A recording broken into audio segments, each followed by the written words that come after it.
विकास के बारे में बात नहीं करता, फिर से बोलता हूँ कि मैंने जो किया है तो पूरा 15 साल हुए मुझे आके, एक बार भी गुमराह में नहीं मुसलमानों का गुमराह और 2024 का गुमराह। आज को हाथ उठा के बताइए फर्क दिखता है कि नहीं?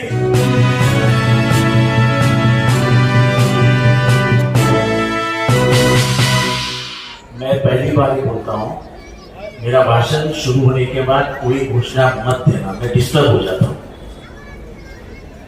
यहाँ पे मौजूद सभी हजरात, मेरी पद्मश्री माँ बहनें, आप सबको मेरा अस्सलाम वालेकुम रहमतुल्लाहि व बरकातहू। अभी शानू भाई और शमीम भाई बोल के ये पिछले कुछ रोज में जो चल रहा है, ये अपने वाला है, अपने वाला है, अपने वाला है, आप मुझे क्या पराया मानते हो क्या? नहीं। बोलो, अभी जोर से बोलो। मैं पूछना चाहता हूं आपसे, जो जिंदगी भर उसूल के लिए लड़ा, मौत हाथ पे लेके घूम रहा हूं, मेरे को भी तो बीवी है, मेरी भी एक छोटी बच्ची है, मैंने उसकी फिक्र नहीं की। आपने देखा मेरी गाड़ी तोड़ी, मेरी गाड़ी पे हमला हुआ, मेरे मौत के वारंट निकले, मेरे फोटो पे सियाल तो भी नहीं करा। जब भी कोई भी इश्यू निकलता है, भारत में 5 लोग बोलते हैं, उसमें से सबसे पहले कौन बोलता है? कौन बोलता है? मैं चुप बैठ जाता हूं ना, क्या फर्क मिलता है? पर नहीं,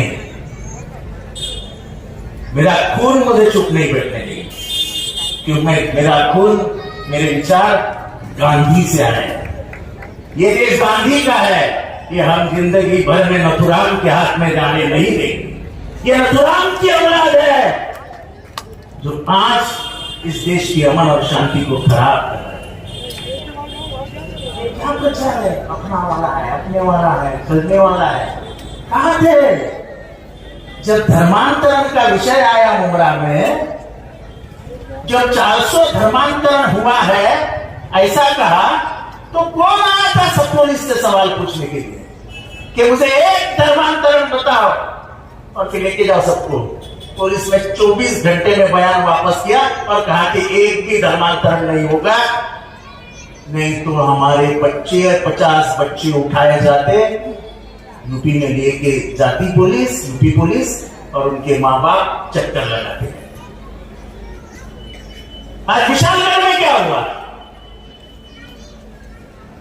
विशालगढ़ के जनता ने जाके पुलिस को और कलेक्टर को बताया था कि विशालगढ़ में हमको धोखा देता है। प्रशासन की तरफ से ध्यान नहीं दिया गया। 12 तारीख को, फिर 12 जुलाई को फिर पुलिस स्टेशन जाके उन्होंने बताया कि विशालगढ़ में कुछ हो सकता है। ये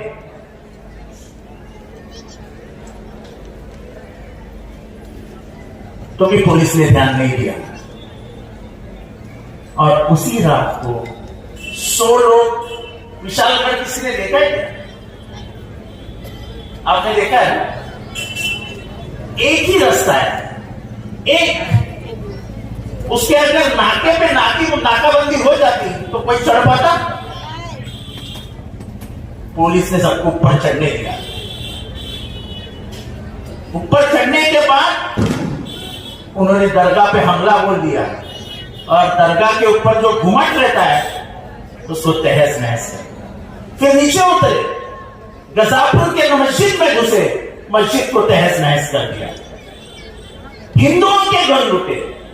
देखो, मैं हमेशा बोलता हूं, जब अतिरेकी कहा जाता है तो अतिरेकी को कोई धर्म नहीं होता है, कोई धर्म नहीं होता है। वैसे इन दरिंदों का कोई धर्म नहीं है, कोई धर्म नहीं।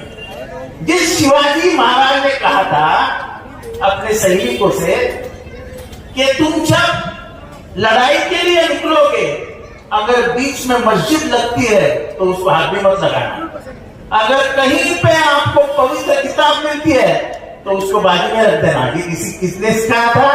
शिवाजी महाराज ने। इनको हक है क्या शिवाजी महाराज का नाम लेने का?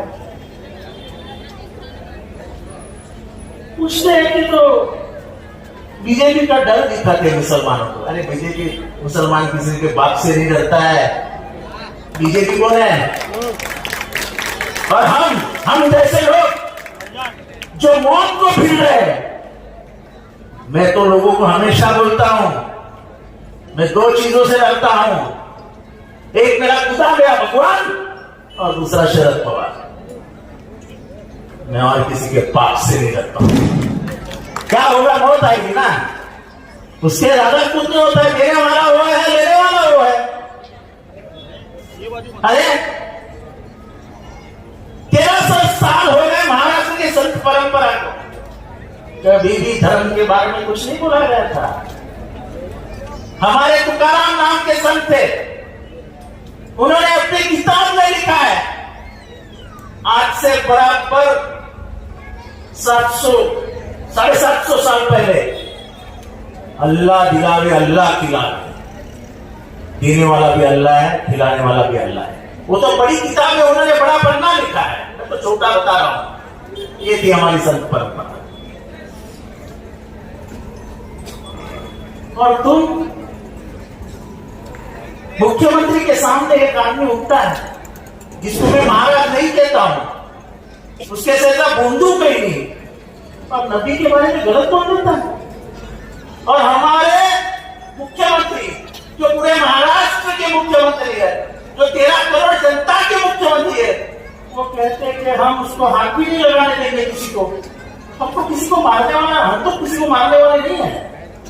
लेकिन सर्वोच्च न्यायालय ने क्या कहा है? सुप्रीम कोर्ट ने कहा है कि जो भी धर्म के अंगार लगाएगा, गलत बोल देगा, उसको पुलिस ने 24 घंटे के अंदर अरेस्ट कर दिया।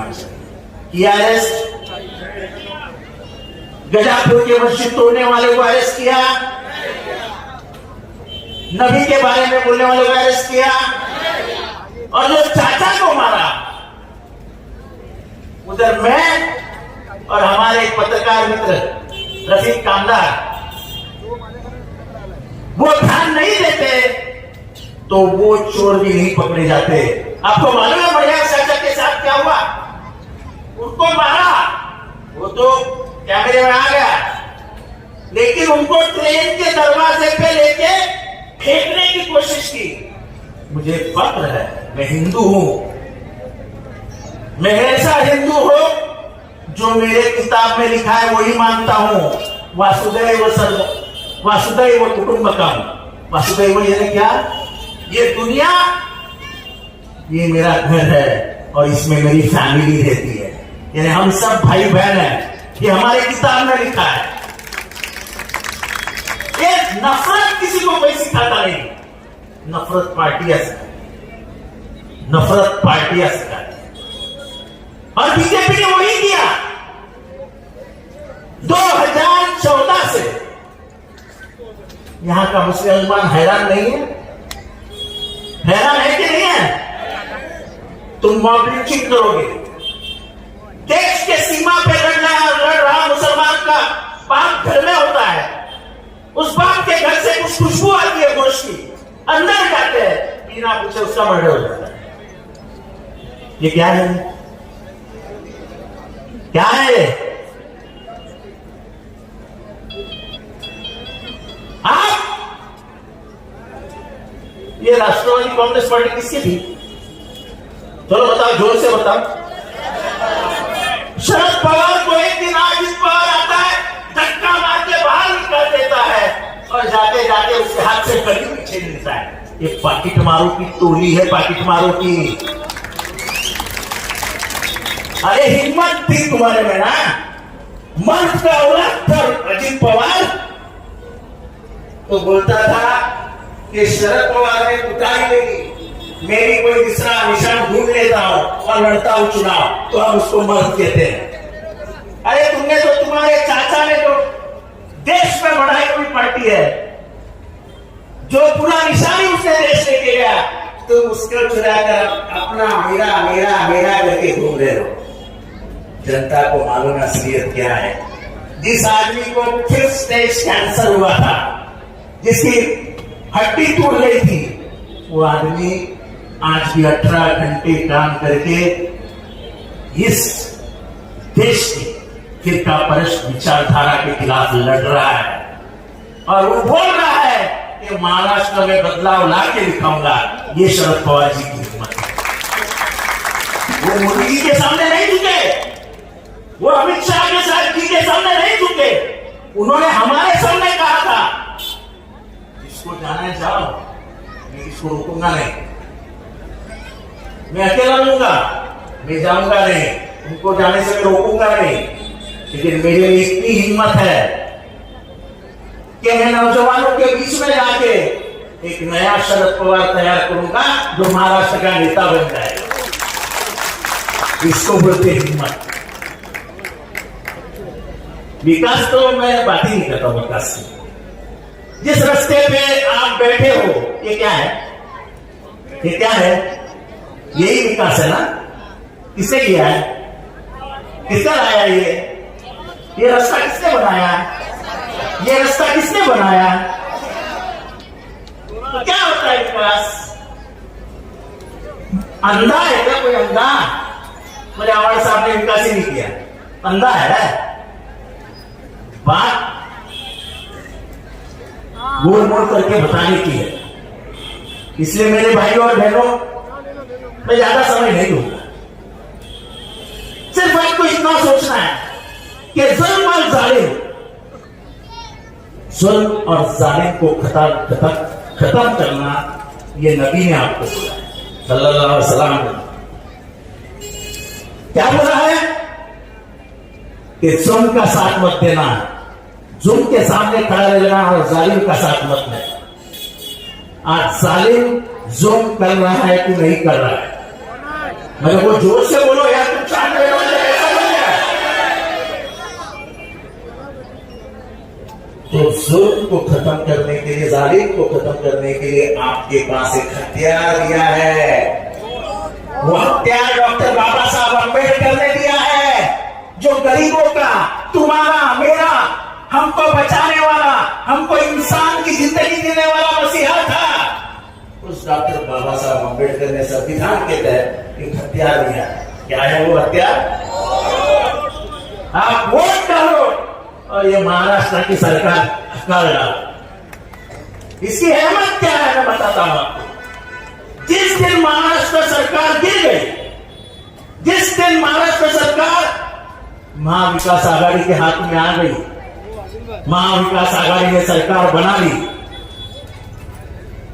तो कसम से जितनी मेरी समझ है, 35 साल का तजुर्बा है, जिस दिन ये चुनाव का नतीजा आ जाएगा और महाविकास आघाड़ी की सरकार बन जाएगी, उस दिन से लेके 60 दिन में, ध्यान से सुनो, उस दिन से लेके 60 दिन में चंद्रबाबू नायडू और नीतीश कुमार मोदी को दिया जो समर्थन है वो वापस खींच लेंगे और ये सरकार वैसे ही।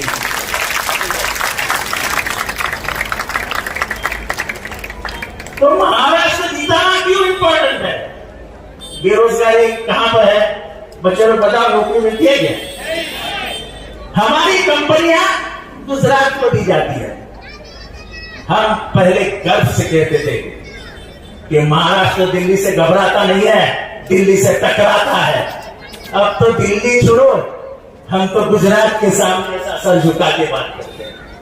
हमारे महाराष्ट्र की बेइज्जती हो गई, महाराष्ट्र की बेइज्जती हो गई। आज आपको मालूम है पुलिस है क्या? किधर है? पगार नहीं मिला है, पगार सरकारी कर्मचारियों को अगले महीने से पगार नहीं मिलेगा क्योंकि हमारी तिजोरी खाली हो गई है। अब मेरे बहनों से पूछता हूं, तेल का भाव क्या हो गया? तेल का भाव, खाने के तेल का भाव कितना? 140 रुपया। पिछले 240 रुपये 240 समझे जो हुआ। और मुझे इतना मालूम है कि 30 दिनों में 40 रुपये से भाव बढ़ेगा। अब मुझे बताओ, हमारे हिंदू धर्म सभी महाराष्ट्र में रहने वाली सबकी दीपावली है, तो हमारे में चटनी बनती है, ओ क्या बोलते उसको, सेव वो टीकी सेव बनती है, फिर कलची बनती है, फिर शंकरपारा बनता है, जो भी है, पर बेसन और दाल पसंद, बेसन और दाल ये महंगा हुआ कि नहीं, शक्कर महंगी हुई कि नहीं, फिर वो लाडली बहन का पैसा कहाँ जाएगा? वो तो महंगाई कहाँ जाएगी? अरे कम से कम लाडली बहन के लिए महंगाई तो कम करो। मैं मेरे लाडली बहन से कहता हूँ, हम 1,500 नहीं 3,000 रुपया देंगे और हम ऐसा कानून बनाएंगे कि कोई महिला पे बलात्कार करने की हिम्मत नहीं दिखाएगा।